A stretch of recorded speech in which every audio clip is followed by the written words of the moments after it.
everyone and welcome to my channel Maths से Maths। एक और शॉर्ट क्वेश्चन या गेस क्वेश्चन जो एग्जाम में आते हैं, find the value of unknown if the type of solution is given. What do you mean by type of solution? मतलब वो ये दे देंगे कि यूनिक सोल्यूशन है तो के फाइंड करो या ए और बी फाइंड करो, अगर इनफाइनाइटली मेनी सोल्यूशन है या नो सोल्यूशन है तो फाइंड करो। तो ये तीन केसेस आ सकते हैं। Again let me first explain the concept and then we will go about it. हम ऑलरेडी पढ़ चुके हैं पिछली वीडियो में, या आप देख चुके हो। अगर यूनिक सोल्यूशन होता है तो क्या होता है, a1 by a2 is not equal to b1 by b2। और अगर इनफाइनाइटली मेनी सोल्यूशन होता है तो क्या होता है, a1 by a2 is equal to b1 by b2 is equal to c1 by c2। और अगर नो सोल्यूशन होता है so a1 by a2 is equal to b1 by b2 is not equal to c1 by c2। तो ये तीन cases हैं जो पूछे जा सकते हैं। लेट्स सी कि क्वेश्चन कैसे करना है। पहला क्वेश्चन सॉल्व कर रहे हैं, ए पार्ट। फाइंड के, हमें के की वैल्यू निकालनी है इफ दीज टू इक्वेशंस, ये और ये, हैज यूनिक सोल्यूशन। अगेन क्योंकि गिवन है कि यूनिक सोल्यूशन है तो आपको पता है कि फॉर्मूला लगना है a1 by a2 is not equal to b1 by b2। So यानी कि 2/3 कोफिशिएंट ऑफ x दोनों इक्वेशन के is not equal to -k/5, right, या +k/-5, whatever you want to write. So क्या आने वाला है, k is not equal to, cross multiply कर दीजिए, -10/3। अब यहां बच्चे करते हैं गलती। क्या गलती करते हैं, वो बोल देते हैं कि k is not equal to -10/3 is the solution.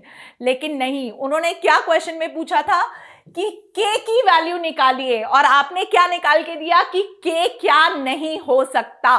तो आपको इसका फाइनल आंसर लिखना है। This is not the final answer. Final answer क्या लिखोगे, k has all values except -10/3। मतलब k की कोई भी वैल्यू हो सकती है लेकिन -10/3 नहीं हो सकती। ये था एक मिस्टेक जो कि बच्चे यूनिक सोल्यूशन के केस में करते हैं, जो आपको अब नहीं करना है। Let's solve one more question and then we will move ahead. अगर मुझे नेक्स्ट केस क्वेश्चन नंबर मतलब बी पार्ट सॉल्व करना है तो हम कैसे करेंगे। अगेन फॉर्मूला आपको याद ही रहेगा तो मैंने रब कर दिया है। Let's talk about the B part. B part क्या कहता है कि आपको p और q दोनों की वैल्यू निकालनी है such that both the equation has infinitely many solution। और infinitely many solution means a1 by a2 is equal to b1 by b2 is equal to c1 by c2। so क्या आएगा, 2p minus 1 coefficient of x upon next line में coefficient of x and coefficient of y यानी कि 3/q minus 1 is equal to 5/2। सो इससे p and q निकालना है। Rather than, again एक shortcut और एक ऐसी ट्रिक जो कि जल्दी से क्वेश्चन सॉल्व कर देगी।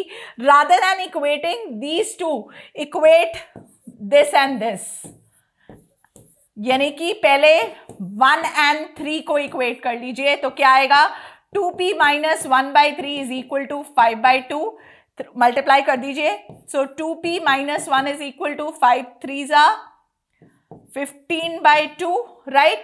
p निकालते हैं। सो 2p is equal to 15/2 plus 1, solve करिए।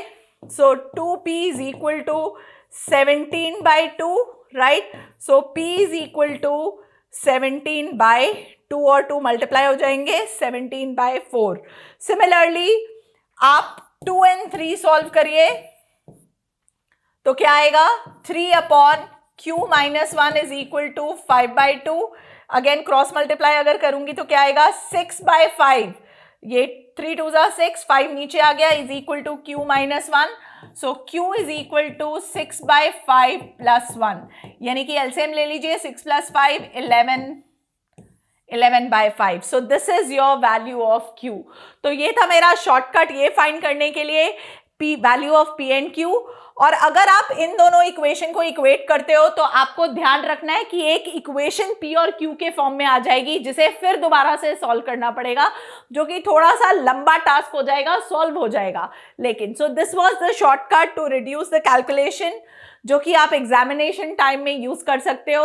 अगेन, ऐसे बहुत सारे क्वेश्चन एनसीईआरटी में हैं, आप उन्हें प्रैक्टिस करिए, सैम्पल पेपर प्रैक्टिस करिए, सो दैट आपके बहुत अच्छे मार्क्स आए। और अगर कोई डाउट है तो please please please do write in the comment, I will reply very very soon. So ऐसे ही और वीडियोस के लिए और शॉर्टकट्स के लिए एंड ट्रिक्स के लिए let's learn, like, share and subscribe मैथ्सी मैथ्स।